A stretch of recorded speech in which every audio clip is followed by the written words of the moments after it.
Next, Chair recognizes Brian Pessaro for an update on the 2015 Express Bus Service. Good morning. Thank you, Mr. Chair. At the February board meeting, staff sought approval of the locally preferred alternative for the RRT study. The board did not adopt an LPA. Instead, it directed staff to develop a new alternative that would consider express bus and express lanes. This was an alternative that was based on a 2015 express bus study. Included in the board's motion was a request that staff determine whether express bus and express lanes could be converted to RRT at a later date. WSP, our consultant's been working diligently on that request, and we're here today to present this new alternative. And there's actually three. There are two alternatives that are express bus and express lane, and the third one is really, it's a hybrid that combines some of the aspects of RRT with the express lane option. This is agenda item. It's an information item. We're not asking for board action today on the locally preferred alternative. However, we do need direction from the board on which direction we're going with the project. Is it going to be in a direction of RRT? Is it going to be express bus? Some combination of the two, or something else? Because we've reached a point in the study where until we get direction from the board, we're at a standstill on where we can go further with the project. With that, I will hand things over to Scott Pringle from WSP. Thank you, Brian. Good morning, Mr. Chair Holton and board members. Please confirm that you can hear me. Yes. So just like Brian mentioned, I'm going to walk you through the work that we've done. Quite a bit of work we've pushed through the last couple of months to get you some information to make that comparison as you requested in February.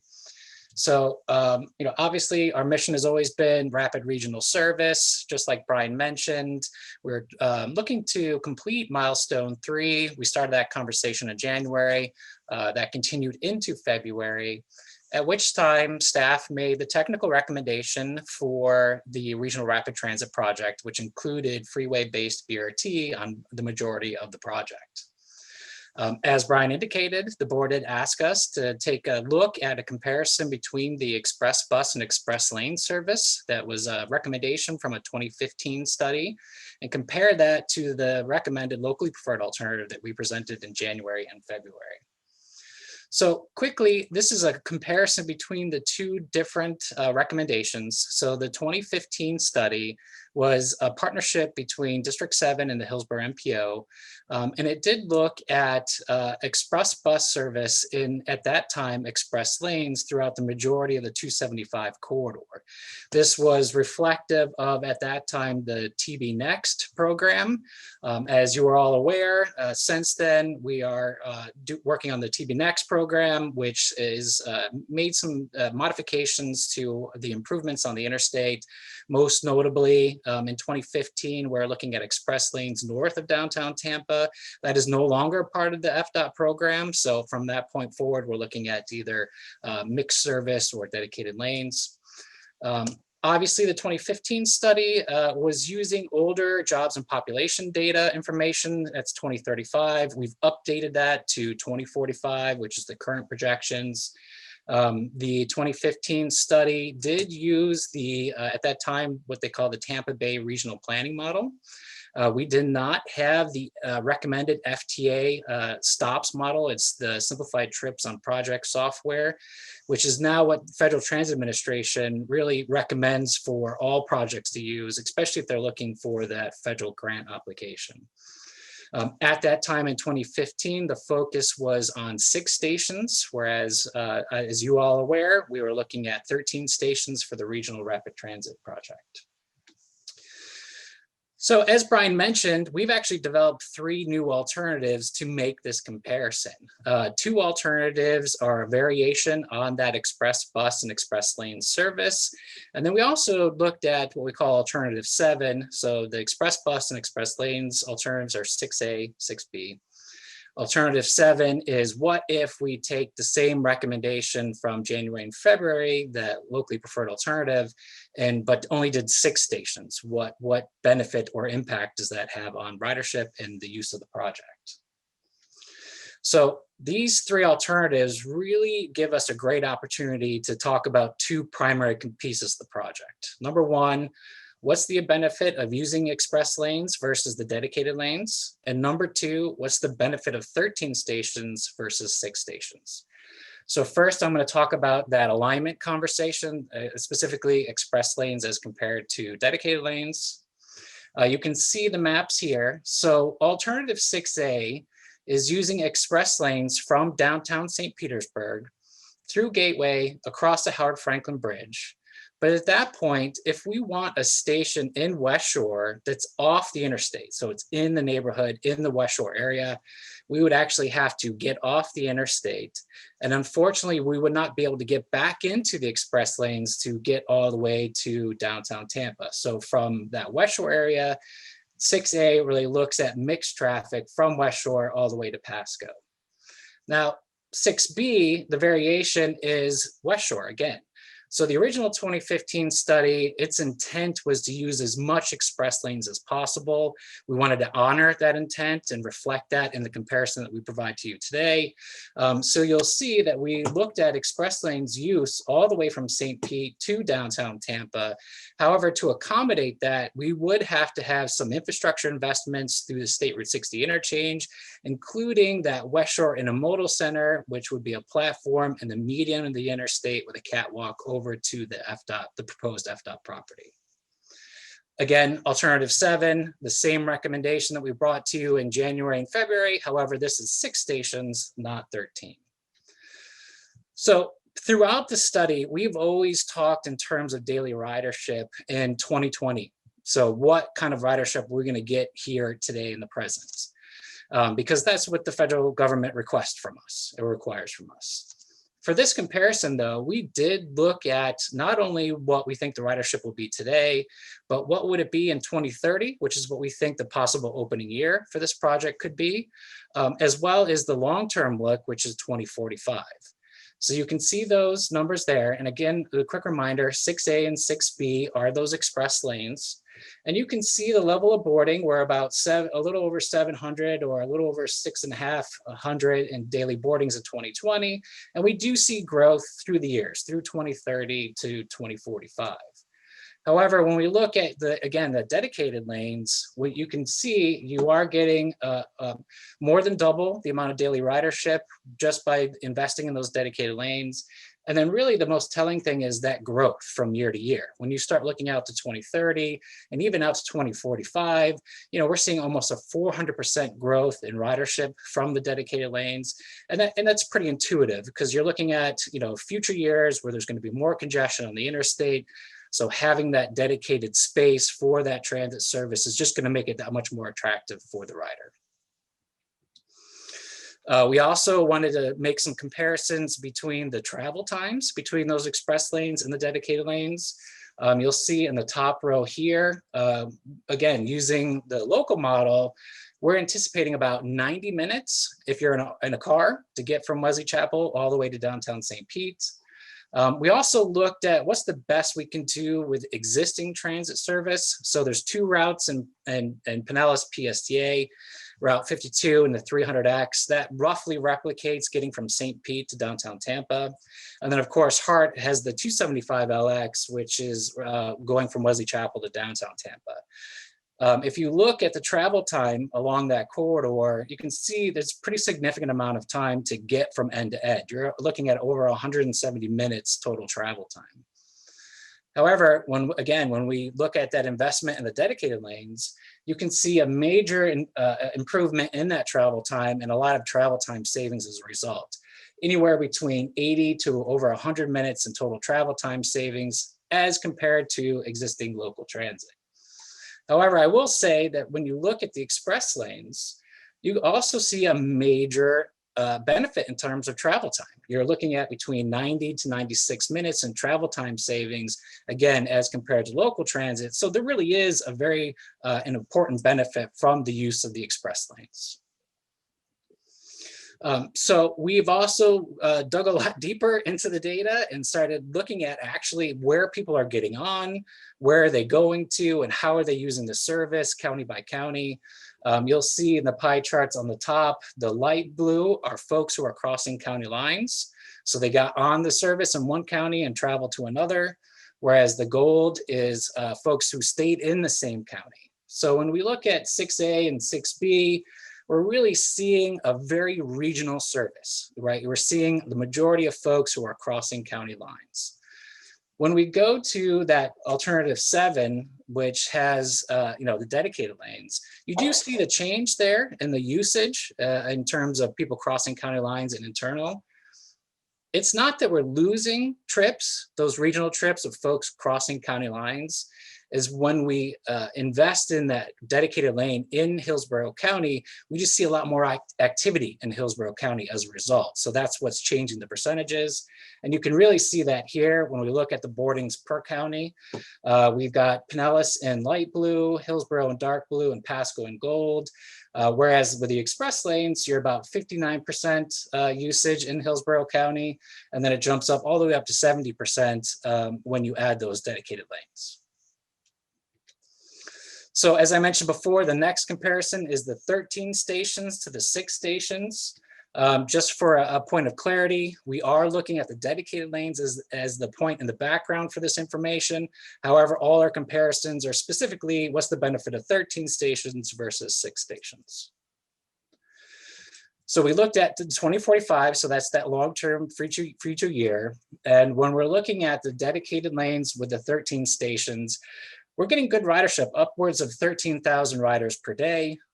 Whereas 6 stations, you can see a noticeable drop in that ridership where we're actually coming in below 5,000 riders per day. Interestingly enough, our team kind of went into this exercise expecting that you would see a major shift in the way people use the service when you went from 13 to 6 stations. Ideally, pushing those riders to those major activity centers. However, we do see some shift, but not what we expected. And what unfortunately we see happening is when you start removing stations from the equation, you just seem to lose ridership. So you're just no longer efficiently serving those neighborhoods and those communities, and those folks are no longer interested or find the project attractive for their daily use. Again, same comparison that we made with the alignment in terms of county to county activity. Again, when you look at the 6 stations, 45-55 mix, 45% of the folks are crossing county lines, very regional, almost all transportation projects tend to be internal.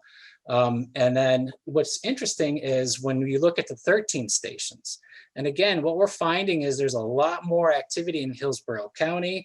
That 13 station scenario really is performing at a very high level. But I think this is probably one of those areas where we should discuss and the opportunity for refinement. The goal of this project, the mission of this project has always been to provide a regional service.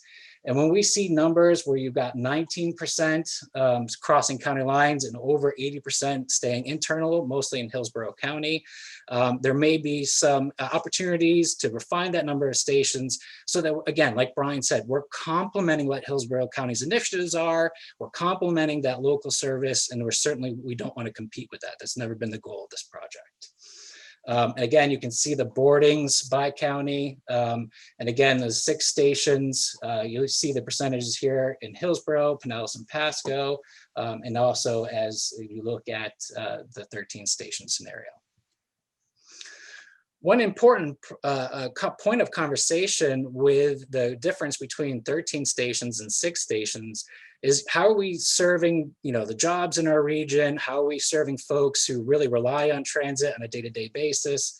So when you go from 13 stations, which is the dark blue, to the 6 station scenario, unfortunately, we do lose access to over 100,000 jobs. So that's a notable difference. When we look at folks who rely on transit, so those transit dependent populations and households, again, we look at the 13 versus the 6. There is a significant impact there where we're actually losing almost half of our transit dependent population using this project, whereas 13 stations, we're just under 50,000 and that drops down to over 28,000. And a lot of that has to do simply with the fact that at those major activity centers, the average median income tends to be higher, whereas the stations that are being eliminated between the 13 and 6 tend to be the folks who do rely on transit. At the February board meeting, the question was also posed about converting the project over time. So the concept here was, can you start with an express bus service and then at some point in the future move to those dedicated lanes? We did have a conversation with Secretary Gwynn to confirm this statement. As it stands right now, to convert the project from express bus service in Pinellas and north of Tampa to Pasco is easily, I don't want to say easily done, but is definitely a possibility with actually relatively minimal costs, because the TBNX program has those wide hardened shoulders. So it would be just a matter of moving the service to those shoulders and making that dedicated. The one caveat to that, though, is between West Shore and downtown Tampa. That is by far the heaviest investment in infrastructure for the entire project.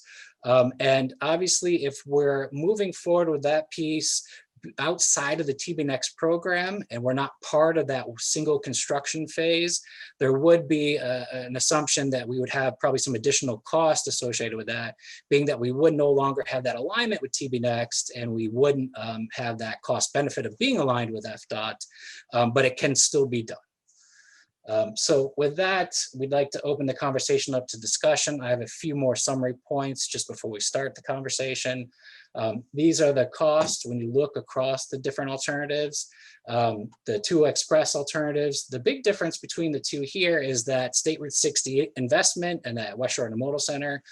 You can see the impact in terms of cost. And then the dedicated lanes are the 6th station and the 13th station here. This is its performance in terms of ridership, like I mentioned in the earlier slide. And then when we look at these different alternatives, I think in the conversation I know came up early in the committee meetings, you know, when we start thinking about that federal contribution. So the express lanes, unless locally the MPOs federalize the project by using some of their federal dollars, we really don't have as great of an option to pursue the FTA capital investment grant dollars.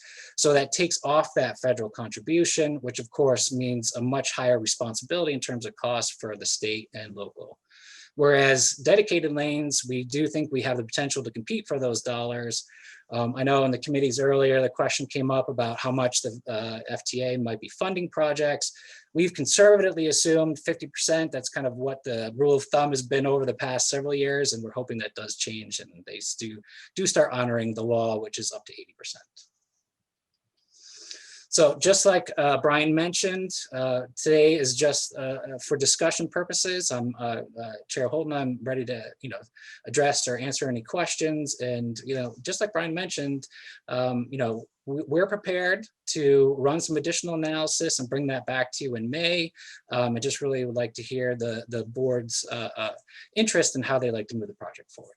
Thank you, Scott, for that great report. And I think you set the question really in focus here, because we have to make a philosophical decision here. We hear from the public from prior slides and presentations that there is a huge desire for transit in Tampa Bay, and this spans all of the counties.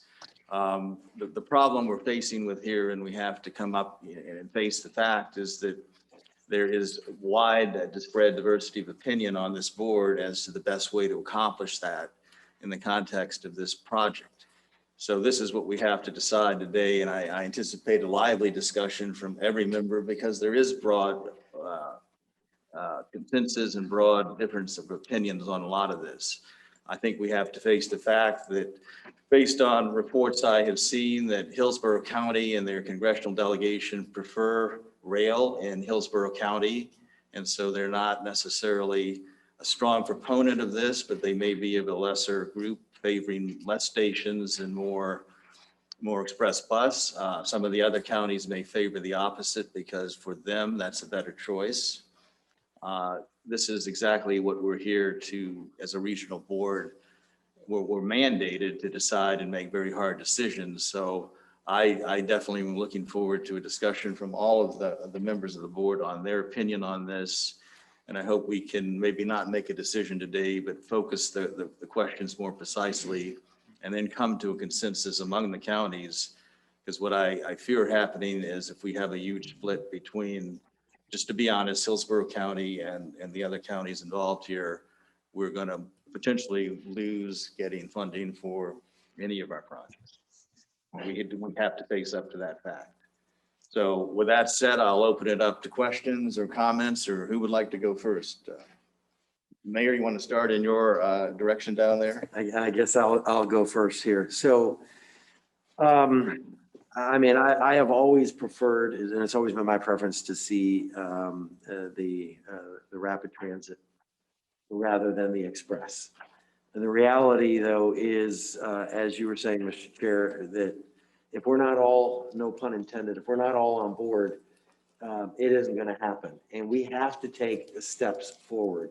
The convertibility issue was really important to me because the last thing I wanted us to do is to spend a great deal of money in one direction if we end up going with express and not be able to convert that to rapid transit. Because I do believe that even if we go the express route, once we establish that and we get people used to riding, I think much like what we've seen with the ferry, every year ridership has increased as people became more accustomed to saying, hey, I don't have to get in my car.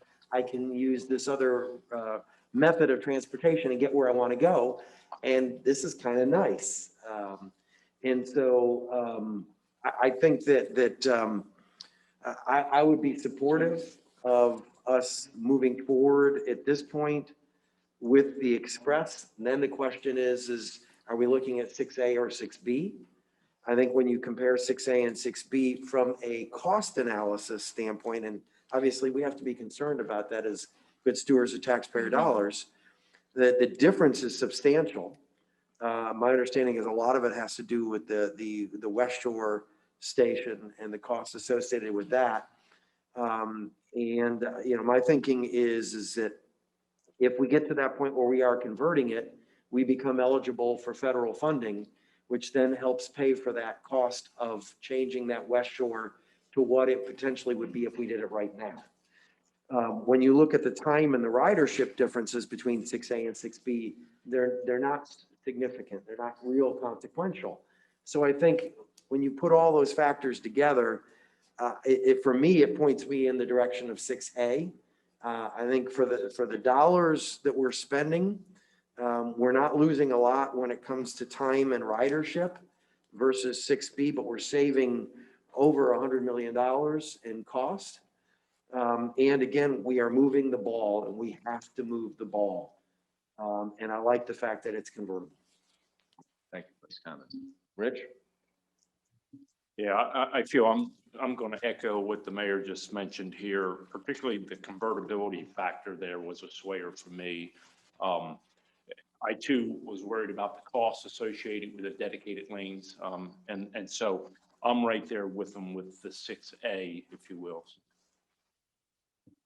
Okay, thank you for those comments. I will weigh in as well. I like this alternative. I think it's a compromise.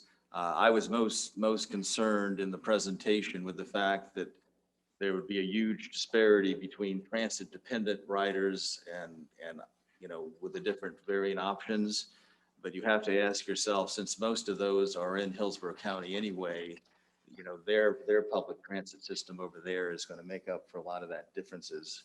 And I fully, have all the confidence in the world and heart and other agencies to do that. So taking a moderate approach now, especially when it is convertible, would generally be my preference as well. So that said, I'll recognize Commissioner Long. Yes, excuse me. And I did hear Scott, I think, I see him still here, say that he was happy to consider other thoughts or options or whatever and come back in May so that we are clearly in a position to keep moving forward, because we heard during our legislative committee earlier that only when we're project ready will we qualify for the new RAISE grant that from the feds. And so while I made the motion at the last meeting to look at an express bus in express lanes proposal, and I really appreciate the hard work that TBARTA staff and WSP have done in response to that motion, it seems to me, in listening to Scott and going over the materials, that there's a slight variation of express bus and express lanes that we have not yet considered as a board. So I'm hopeful that we can look at projections of ridership, travel time, and cost alternatives that do not require the construction of transit lanes in the median of I-275 from downtown Tampa to West Shore. We need to maximize our leverage of FDOT's investment in this corridor and begin the construction and operation of this project as efficiently and affordably and as timely as possible. And so therefore, Mr. Chair, when you're ready, I would like to make the motion that TBARTA staff and WSP bring back to this board 2 additional alternatives for our consideration, just for consideration. The first one would be an alternative consisting of bus on hardened shoulder lanes from Pasco County to downtown Tampa, then transitioning to travel in express lanes from downtown Tampa to downtown St. Pete. And secondly, an alternative consisting of bus on hardened shoulder lanes from Pasco County to downtown Tampa, then transitioning to travel in express lanes from downtown Tampa to the gateway area of Pinellas, and then to travel on hardened shoulder from Gateway to downtown St. Pete. And I'd be really curious if, from Secretary Quinn's perspective, if he's still on, how that might alleviate some additional cost and help us get things done in a quicker, faster way.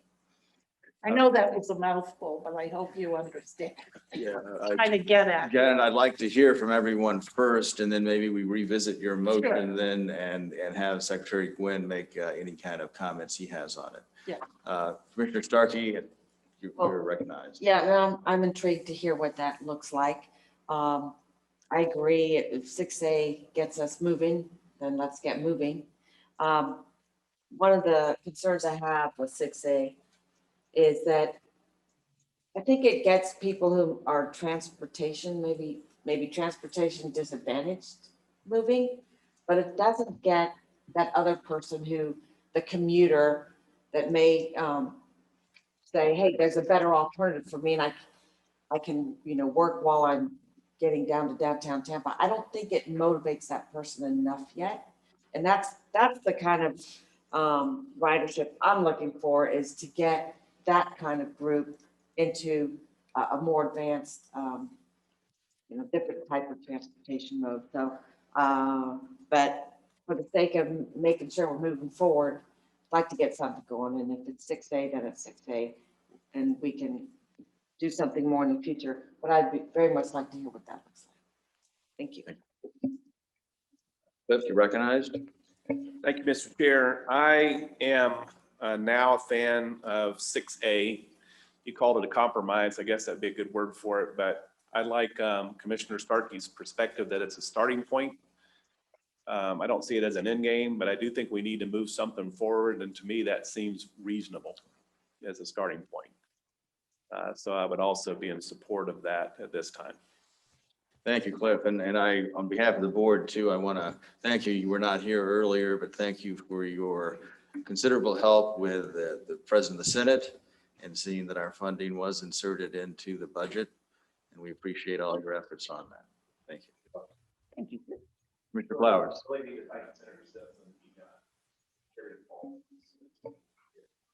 I'll send them a note. Commissioner Flowers. Thank you.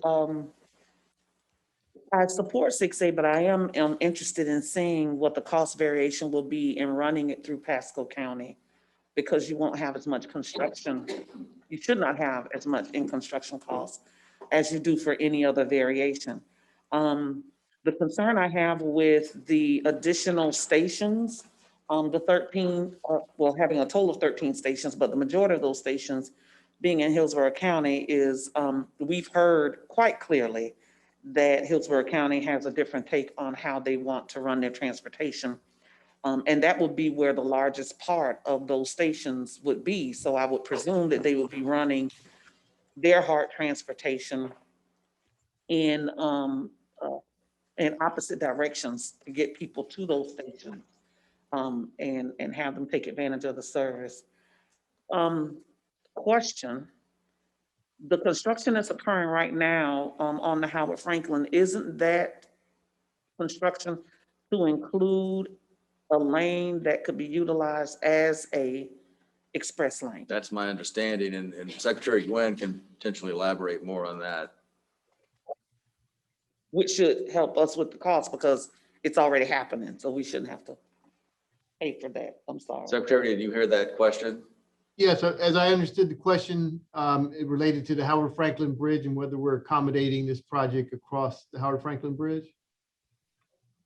Yes. So, yes, so actually, a combination of the current Gateway project and the Howard Franklin project that just got started will provide express lane corridor through there that the buses could use. And we also are still hopeful that we'll have the funding to build the express lanes all the way down to 375 to downtown St. Pete, not too far after those projects. So essentially we would have from 375 up into the gate, up through the Gateway area, up into the West Shore area. And then at some point when the West Shore interchange comes in, the express lanes would be brought further.